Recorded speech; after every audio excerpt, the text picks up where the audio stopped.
I'm not a political commentator or a news anchor. I'm a gun guy. When I heard about the Charlie Kirk shooting, my mind went straight to the firearm that was used, not the politics. Many of you have asked me about the rifle that took out Charlie Kirk, and today we're going to break down everything we know about that gun. From the very first reports, authorities described the weapon as a high-powered bolt-action rifle found discarded in a wooded area near the campus. This immediately stood out. In an era where many high-profile attacks involved semi-automatic rifles, the shooter here went with a bolt action. What you know so far: he selected a bolt action. This is typically the choice for a long-range sniper. The bolt action looks like this. It has very few moving pieces. When you put the bolt forward and engage a round, it locks in place because nothing happens after you pull the trigger except the amount of gas pressure in the barrel remains consistent, and that's why this type of gun is preferred for long-range shots. As FBI Special Agent Robert Bowles noted, bolt guns tend to be more precise than semi-automatics, though of course they trade off a slower rate of fire. So what exactly was this rifle? According to multiple law enforcement sources, the recovered firearm turned out to be an older model Mauser bolt-action rifle chambered in .30-06. Yes, Mausers, the same legendary German arms maker known for rifles going back to the World Wars. In fact, the Mauser 98 action is arguably the forefather of most modern bolt rifles. It's been made and copied countless times for both military and civilian use.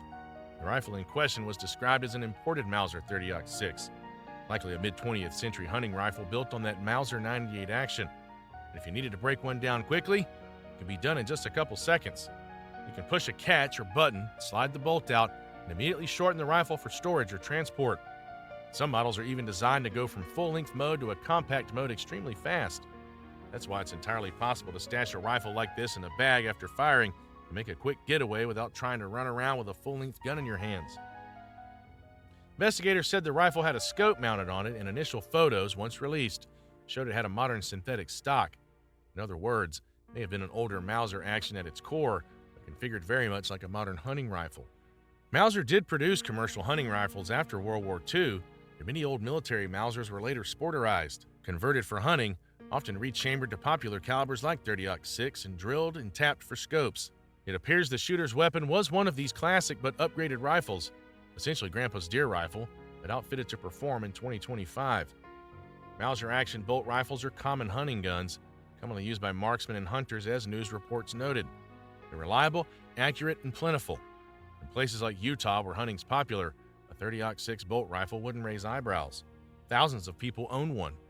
So the choice could reflect a few things: the shooter's familiarity with hunting gear, the desire for a powerful round, and the possibility, the hope that an older common rifle would be harder to trace. If it was bought secondhand or inherited, it might not easily be linked to an owner through modern records. In short, this was not some fancy state-of-the-art sniper rifle. It was a workhorse hunting rifle, but no less deadly for it. Let's talk about ammunition. The Mauser was chambered in .30-06 Springfield, a cartridge that's been around since 1906. .30-06 remains one of the most potent and popular rifle cartridges in America. Originally a U.S. military round, used in rifles like the M1903 Springfield and the M1 Garand in World War II, it's now a top choice for hunting deer, elk, and other big game.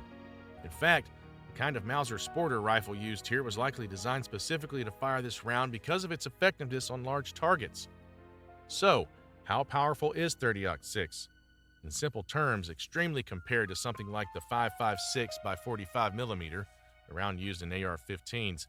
A .30-06 typically fires a bullet in the 150 to 180 grain range at about 2,700 to 2,800 feet per second, delivering around 2,500 to 3,000 foot-pounds of energy at the muzzle.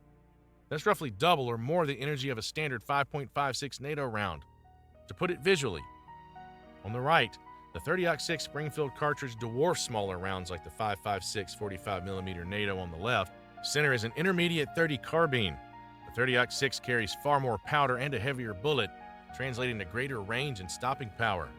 It's a round designed over a century ago, yet still trusted for taking down large game or, tragically, a human target at distance. The impact of a .30-06 round is devastating. It can easily be lethal with a single hit to the torso or an even less vital area, simply due to sheer energy and penetration.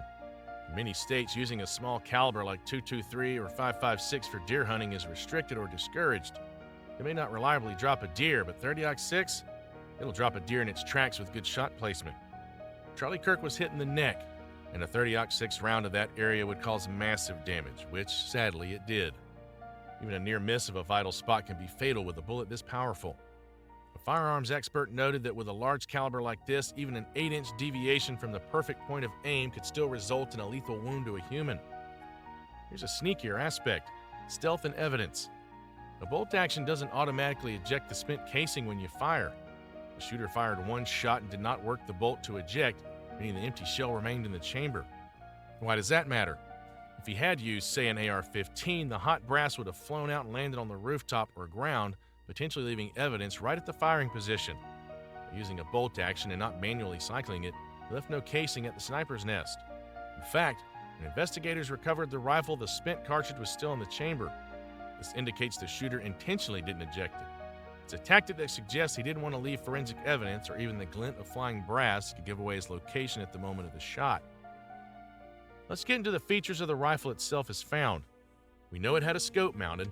While we don't have specifics on the scope make or magnification, a typical hunting scope, perhaps a 3 to 9x power or similar, would be likely. At around 150 to 200 yards, even a fixed 4x scope would suffice to place an accurate shot on an upper body or head. The presence of a scope indicates the shooter planned for precision. Iron sights at that distance, especially for a neck shot, would be much harder. Inside the rifle was an internal magazine containing additional rounds. Mauser-type bolt actions usually have a fixed magazine that you load from the top, often via a hinged foreplate or just a blind mag. Capacity on a standard Mauser 98 and long cartridge like 30-06 is typically 5 rounds. Investigators reported finding 3 unspent cartridges still in the magazine's rifle, along with the 1 spent casing in the chamber. That means the shooter had a total of 4 rounds loaded, 1 in the chamber and 3 in the mag at the time of attack. Why not the full 5? You can only speculate. Perhaps he only loaded 4 for weight, or because he knew 1 shot was all he'd need, or maybe that particular rifle or the specific ammo made it difficult to feed a 5th round. Some rifles are finicky about fully loading to capacity, and the last round can be a tight squeeze. In any case, 4 rounds were in the weapon, but only 1 was fired. Now let's talk about the shot itself. Initial reports estimated the range at roughly 200 yards, about 180 meters. Later on, after investigators pinpointed the exact location on the roof and measured it, the distance was revised to about 142 yards, 130 meters. So the shot was on the order of 140 to 200 yards away, give or take the length of a football field and a half. That's a significant distance, no doubt, but for a scoped 30-06 rifle from a rested position, it's not an impossible shot by any means. The question is, how much skill did it take? Many people have an image of a sniper needing to be a military-trained elite to hit at 200 yards. After firing, the shooter had to scramble. Eyewitness video and security footage show the suspect sprinting across the roof and dropping down the side of the building to make his escape. He was wearing a backpack or possibly a duffel bag as he jumped off the roof. This is a key detail because it ties into how he managed to flee with, or rather without, the rifle in his hand. Carrying a full-size bolt-action rifle while running and jumping off rooftops is awkward and obvious. The suspect likely knew this, so appears to have concealed the rifle in a bag to get off campus. Is it possible to fit a roughly 43-inch long rifle in a backpack? Not without some trickery. Simply removing the bolt is one quick step. Most bolt rifles have a release catch, so you can pull the bolt completely out in a second. That by itself shortens the rifle by several inches, since the bolt usually sticks out of the back of the action. More importantly, a removed bolt renders the rifle unfireable, a safety consideration if you're literally leaping off buildings with a loaded gun. Some rifles have quick detach stocks or takedown mechanisms. For example, there are aftermarket kits and certain models where you can push a pin or unscrew one knob to separate the barrel action from the stock. It's not common on a Mauser 98 to have a rapid takedown feature. Most require tools to fully separate, but we can't rule out that he might have modified it or simply loosened the stock screws beforehand. We know that shortly after, he ditched the rifle in a wooded area along his escape route. Investigators found the weapon wrapped in a dark-colored towel under some trees not far from campus. Why discard it? Former FBI agent Brad Garrett noted the shooter likely didn't want to be seen carrying a weapon running through a neighborhood. Fleeing with a rifle in hand or even a rifle-shaped object in a bag risked someone spotting him and calling 911 with "man with gun." His plan was to use the rifle and then dump it to melt away into the streets as just another person, not an obvious armed suspect. It's somewhat ironic. He went to lengths to not leave brass at the scene of the shooting by using a bolt action. It ended up leaving the entire rifle as evidence.